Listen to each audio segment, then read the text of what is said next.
ici à Ris-Orangis, on a travaillé, on a pu aller jusqu'au fil de 3 mètres, on a pu installer un fil en hauteur pour les enfants. Il y a eu tout le moment de découverte du funambule où les personnes testaient, mais certains juste par curiosité. Et puis au fur et à mesure des jours, il y a eu tout un groupe qui s'est un peu décroché, qui travaillait plus que les autres.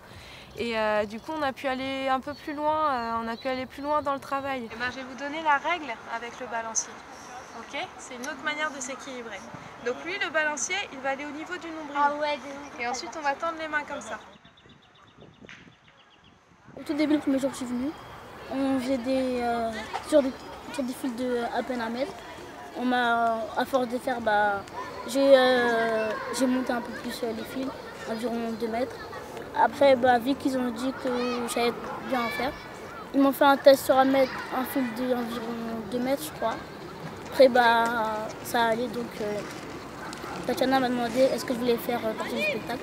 J'ai dit oui. Pardon, en fait, on finit juste devant le photographe.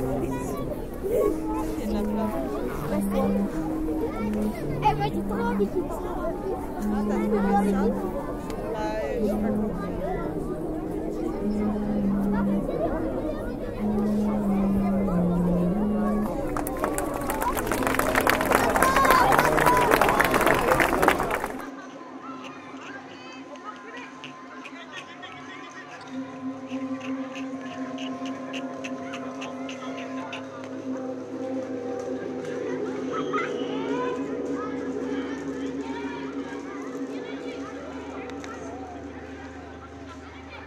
Et en fait, ce qui est génial avec le funambule, c'est que tu sais que ça peut arriver à n'importe quel moment en fait.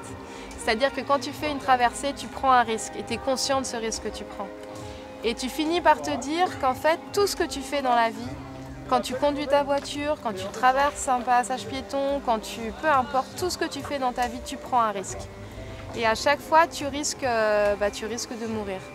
Donc du coup, j'ai vraiment cette sensation de vivre à chaque instant à côté de la mort. Et c'est pas parce que je vis à côté d'elle que je m'empêche de vivre. Mais c'est parce que je vis à côté d'elle que je la respecte et que je fais pas n'importe quoi.